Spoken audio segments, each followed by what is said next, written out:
حدیث نمبر 1998 حضرت جابر رضی اللہ تعالی عنہ سے مروی ہے، فرماتے ہیں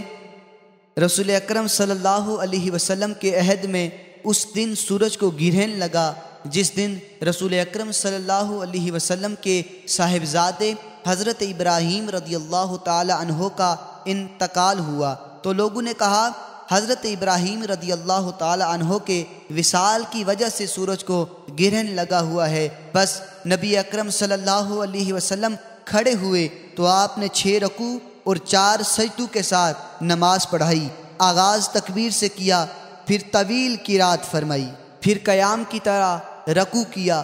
پھر رکوع سے سر اٹھا کر قرات کی جو پہلی قرات سے کم تھی پھر قیام کی مناسبت سے رکوع کیا، پھر رکوع سے سر انور اٹھایا اور پہلی قرات کے مقابلے میں کم قرات کی، پھر قیام کے برابر رکوع کیا، پھر سر انور اٹھایا اور سجدے میں چلے گئے اور 2 سجدے کیے، پھر دوسری رکعت کے لیے کھڑے ہوئے، اس میں بھی 3 رکوع کیے، ہر رکوع سے پہلا رکوع لمبا تھا اور رکوع سجدے کی مناسبت سے برابر تھا، پھر پیچھے ہٹ گئے اور صفیں بھی پیچھے ہٹ گئی حتیٰ کہ ہم آخر تک پہنچ گئے۔ ابو بکر راوی کہتے ہیں حتیٰ کہ ہم عورتوں تک پہنچ گئے۔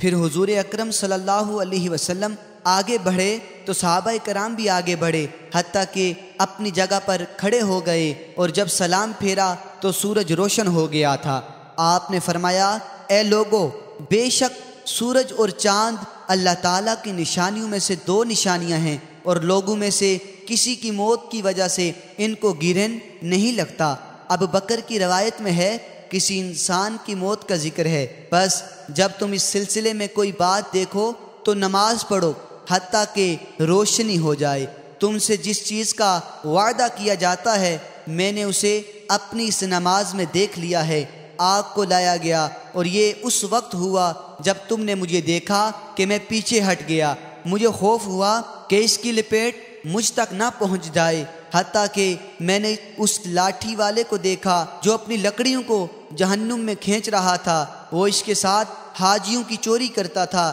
اگر حاجی کو پتہ چلتا تو کہتا یہ تو میری لاٹھی کے ساتھ اٹک گیا ہے، اور اگر وہ غافل ہوتا تو وہ لے جاتا۔ اور حتیٰ کہ میں نے اس میں بلی والی عورت کو دیکھا جس نے اسے باندھ رکھا تھا، نہ تو اسے کھانے کے لیے کچھ دیتی نہ کھلا چھوڑتی کہ وہ کیڑے مکوڑے کھاتی، حتیٰ کہ وہ بھوک کی وجہ سے مر گئی۔ پھر جنت کو لایا گیا اور یہ اس وقت ہوا جب تم نے مجھے دیکھا کہ میں آگے بڑھا حتیٰ کہ اپنی جگہ کھڑا ہوا، اور میں نے اپنے ہاتھ کو آگے بڑھایا تاکہ اس کے پھل سے لوں، اور تم اس کو دیکھو۔ پھر مجھے خیال ہوا کہ مجھے ایسا نہیں کرنا چاہیے، بس تم سے جس چیز کا وعدہ کیا گیا ہے میں نے اسے اپنی اس نماز میں دیکھا ہے۔